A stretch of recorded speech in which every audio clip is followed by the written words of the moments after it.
আমার মাথা ব্যথা, সকাল থেকে তুই কই ছিলি? আমি ছেলে দেখতে এসেছি।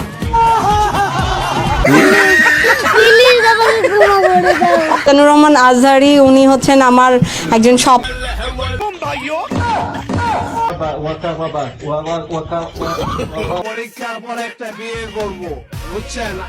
আমরা বিয়ে দিয়েছি। হ্যালো আম্মু, শ্বশুর বাড়ি সবাই আমারে বলতাছে মুখ ধুইয়া ডাইনিং এ যাইতে। হ্যালো বন্ধুরা, কেমন আছেন? আশা করি সবাই ভালো আছেন। আর ভালো না থাকলেও কোনো সমস্যা নেই, আজকের ভিডিওর ফানি ক্লিপসগুলো দেখার পর আপনার মন এমনিতেই ভালো হয়ে যাবে। তাহলে আর দেরি কেন, চলুন শুরু করা যাক। ওকে। আমার মাথা ব্যথা, সকাল থেকে তুই কই ছিলি? বিশ্বাস করো, আমি ওষুধ আনতে গেছিলাম। ওষুধ আনলে আমার মাথা ব্যথা কমবে নাকি? শাড়ি আনতে পারলি না তুই?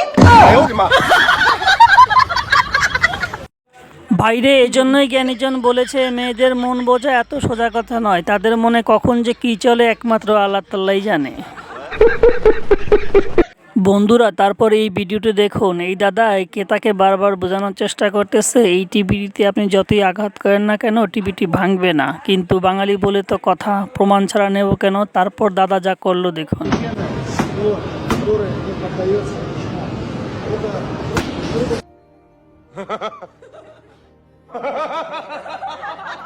কিন্তু আমি সবাইকে একটা অ্যাডভাইস দিতে চাই, নেশা, নারী, তাস, তিলে তিলে সর্বনাশ।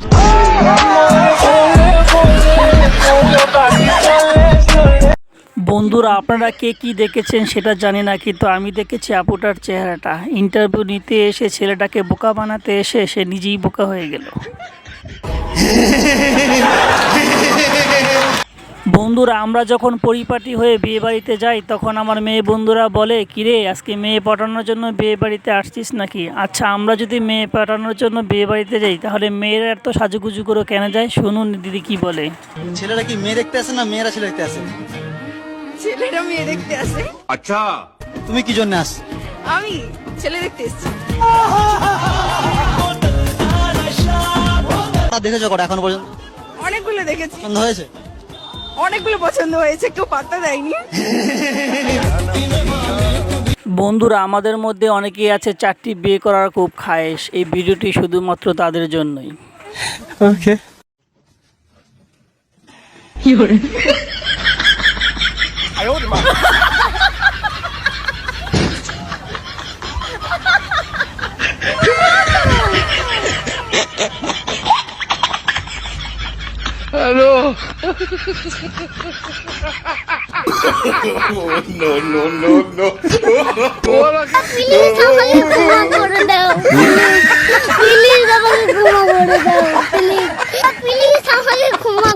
আশা করি এই ভিডিও দেখার পর যাদের 4 বিয়ে করার ইচ্ছে ছিল তাদের 4 বিয়ে করার খায়েশ মিটে গেছে। আমি বলুম না, আমার শরম করে। মিজানুর রহমান আজহারি, উনি হচ্ছেন আমার একজন স্বপ্নের পুরুষ, স্বপ্নের মানুষ। যে আমার যে বর হবে অবশ্যই নামাজি হতে হবে। অনেক অনেক মুফতি, মাওলানা, অনেক প্রমিনেন্ট পার্সনরা আমাকে নক দিয়েছে, সরাসরি প্রপোজ করেছে। নাম বলা যাবে না, তবে খুব ফেমাস একজন ব্যক্তি। নাম বললে চাকরি থাকবে না। বিশ্বজয়ী করানো। বন্ধুরা, এখন আবার আপনারা বললেন না নামটা আমরা জানি কিন্তু বলবো না, শরম লাগে। বন্ধুরা, এবার দেখুন 2025 সালে গার্লফ্রেন্ডকে প্রপোজ করার আধুনিক টেকনিক। রোম রোম ভাইও।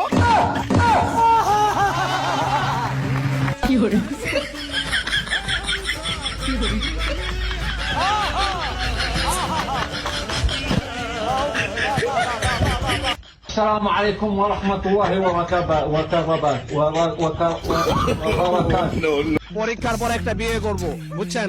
আপনাদের মাধ্যমে আমার বাবা মার একটু জানাই দিন। পরীক্ষার পর একটা বিয়ে করব, বুঝছেন? আপনাদের মাধ্যমে আমার বাবা মার একটু জানাই দিন। আরে ভাই, আগে তো পরীক্ষাটা ভালো করে দে, নয়তো পরীক্ষার পর বিয়া না বাঙালি টোকাইতে হইব। কারণ পড়ালেখার বয়সে তুমি বিয়ার চিন্তা করতেছো, তোমার ভবিষ্যৎ দেখি আমাদের বোঝা হয়ে গেছে। সিনাকে আমরা বিয়ে দিয়েছি, আসলে আমরা কেউই ওনাকে বিয়ে দেইনি। বাংলাদেশের জনগণ ওনাকে বিয়ে দেয় নাই, উনি পালিয়ে গেছে মোদির সাথে, এটাই বলতে হয়। কারণ ওনাকে বিয়ে দেওয়ার মতোই তো নাই, উনি হচ্ছে পালাইছে। ওনাকে বিয়ে দিবে কেন? আর যৌতুক কেন দিবে? যেখানে পালায়া যায় সেখানে তো যৌতুক হয় না। বাইরে শেখ হাসিনা পালিয়ে যেও যেন শান্তিতে নাই। উনি পালিয়ে যাওয়ার পর থেকে তাকে নিয়ে যে কত ধরনের ট্রল হচ্ছে তার কোনো হিসাব নাই। একজন মাসুম মানুষ পাওয়া গেছে। হ্যালো আম্মু, শ্বশুর বাড়ি সবাই আমারে বলতাছে মুখ ধুইয়া ডাইনিং এ যাইতে ফ্রেশ হইয়া। এখন আমি কি করি বলো? হ্যাঁ, মুখ ধুইলে কি হবে আমার? তোমারে বলছিলাম আমারে দেখানোর সময় মেকআপ করে দেখাইতে না। এখন আম্মু আমি জানি না আমার কি হইব, তুমি তাড়াতাড়ি আসো আম্মু। আমি পারবো না। না আম্মু আমি পারবো না। বন্ধুরা এখন এই আপুটি কি করবে আপনারা একটু কমেন্টসে বলে দেন প্লিজ। আমি বলুম না, আমার শরম করে। মেয়ে মানুষের ধৈর্য শক্তি অনেক বেশি, তাই না? মেয়ে মানুষ সবকিছু সহ্য করতে পারে। আর চিন্তা করো এই মেয়ে মানুষদের আমরা সহ্য করি।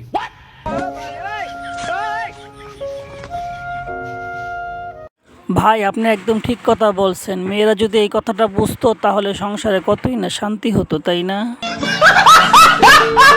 বন্ধুরা এবার দেখুন শেখ হাসিনা পালিয়ে যাওয়াতে শেখ মুজিবুর রহমান আক্ষেপ করে যা বললেন। তো তুমি আমাকে এভাবে অসম্মানিত করে বিদেশে পাড়িয়ে জমিয়েছো। আমার আর বাংলাদেশে কোনো সম্মান নাই, কোনো শান্তি নাই, ভালো লাগে না। আমি কোথায় যাব? আমার সবগুলা মূর্তি ভেঙে গুড়িয়ে দিয়েছে। তুমি এটা কেন করলে হাসিনা? তোমাকে একটি ধাঁধা ধরবো, দেখো তুমি পারো। কোন জিনিস কাটলে বড় হয়? কোন জিনিস থাকলে বড় হয়? কোন জিনিস থাকলে বড় হয়? কাটলে বড়। আচ্ছা আমি তোমাদেরকে ক্লু দিয়ে দিচ্ছি, ওটার ভিতর পানি থাকে। পানি? বলছি যে আমাদের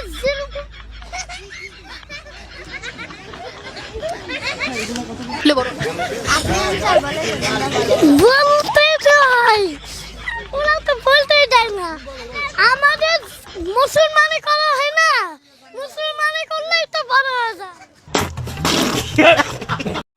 বাইরে উত্তরটা কিন্তু এক অর্থে ভুল হয় নাই, কাটলেই তো বড় হয়ে যায়। তবে এই বয়সী ওর এই চিন্তা ভাবনা, ও তো বড় হয়ে নির্ঘাত একটা পেলে বয় হবে। তবে সঠিক উত্তরটা কি হবে জানা থাকলে কমেন্টসে অবশ্যই বলে যাবেন। ওকে বন্ধুরা চলুন এবার শুনে আসি কাদের কাকুর কিছু ফানি ফানি ডায়লগ, যা আর হয়তো কখনো আমরা শুনতে পারবো না। কেমন আছেন আপনারা? মুরব্বীরা কেমন আছেন? ভাইয়েরা কেমন আছেন? মা বোনেরা কেমন আছেন? আমরা তো কাকু অনেক ভালো আছি, আপনি কেমন আছেন যদি একটু বলতেন। একটা শব্দ বলবো না, জমা দেবো কেন? 10টা মিনিটও সহ্য হয় না, 15টা মিনিট সহ্য হয় না। এখন অপেক্ষা কার জন্য আসলে? হ্যাঁ, এখন অপেক্ষা কার জন্য? আপনার শেখ হাসিনা তো বসে আছে, ওই যে বসে আছেন। আরে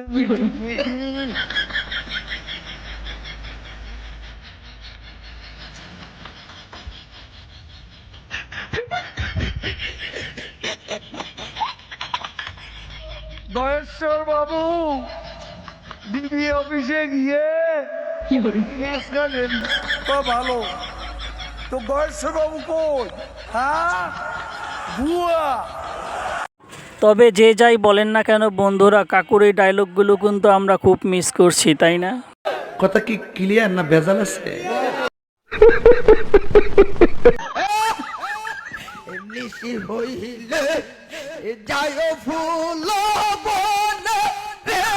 এটা কিছু না ভাই, যে যেমন তার খাদ্যাভ্যাস তেমনই হবে। ভারত যেমন একটা জঘন্য জাতি, যাদের মন মানসিকতা যেমন তাদের খাদ্যাভ্যাস তেমন। আর এটা তো কোনো মিথ্যা কথা না যে তারা গরুর গুমুত খায়।